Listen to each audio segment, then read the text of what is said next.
Hey everyone, today we are diving into something that is just so incredibly crucial if you're in hospice care, mastering your documentation. And look, I know that sounds dry, but it's about so much more than just paperwork. It's really about telling the patient's story with accuracy and compassion. To show you exactly what I mean, let's just jump right in with a question that seems super simple on the surface. So let me ask you this. You're at the end of a long day. You're finishing your notes, and you type out, "patient stable." Is that a good note?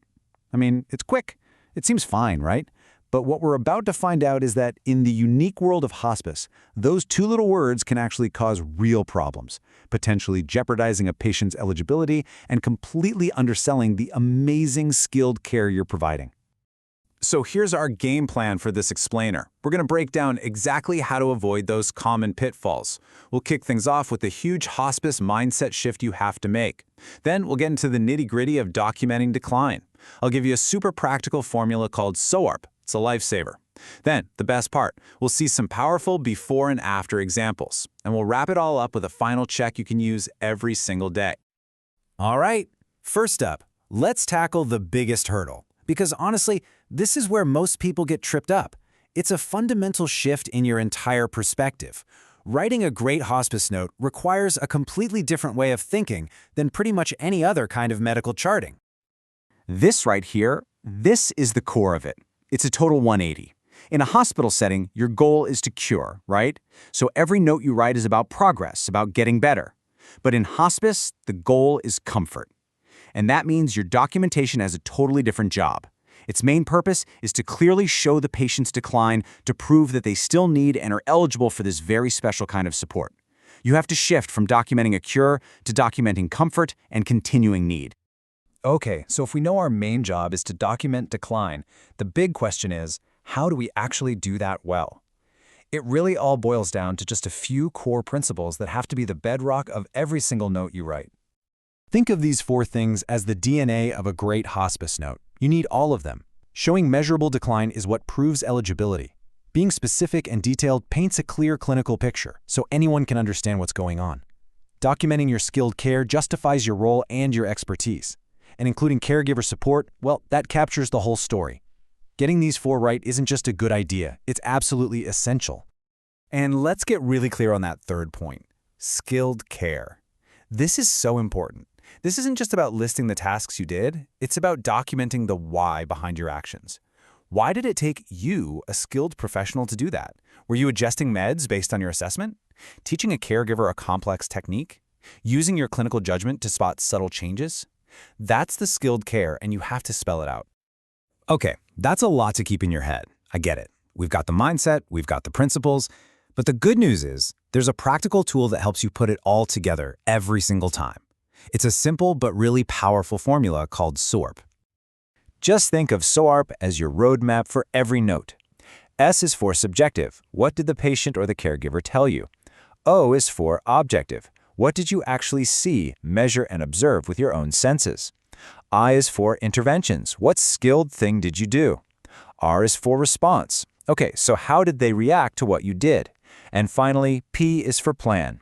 What's next? What's the plan for the next person? If you follow these 5 steps, you're pretty much guaranteed to tell a complete, compliant story. All right, this is where it all clicks into place. Theory is great, but let's see what this looks like in the real world. We're going to take everything, the mindset shift, those core principles, and the SOIRP formula, and look at some before and afters. And let me tell you, the difference is night and day. Let's start with something super common, pain management. On the left, you've got a note we've all probably seen or written. Patient in pain, meds given, stable. It's so vague it tells us almost nothing. Now look at the note on the right. It is specific. It's measurable. It shows your skill. It tells the entire story of that interaction. So why is that second note just infinitely better? Well, because it hits all our key principles, right? We have a number, a quantifiable pain scale showing change. We see the specific skilled things that were done, giving morphine, repositioning. We see the patient's actual response. And crucially, it documents that caregiver teaching. This note is clear, it's compliant, and it paints a full, valuable picture.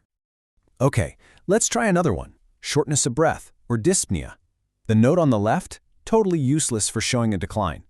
But the one on the right, Wow. It is just packed with objective data that proves what's happening.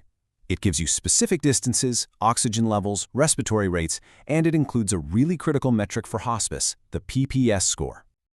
So you might be wondering, what's this PPS thing? It stands for the Palliative Performance Scale. It's basically a standardized tool that helps us put a number on a patient's functional stats. Documenting a drop in that PPS score, like from 50 to 40%, it's powerful objective evidence that directly supports why that person needs to be on hospice care. And again, the strength here is just undeniable evidence. We have hard numbers, respiratory rates, O2 levels, that documented PBS drop. It shows your skilled intervention, the coaching, and a positive outcome for the patient, all while tying that patient's functional ability directly to their eligibility. It's perfect. Okay, last example here, focusing on nutrition. We see poor appetite, not eating much, all the time.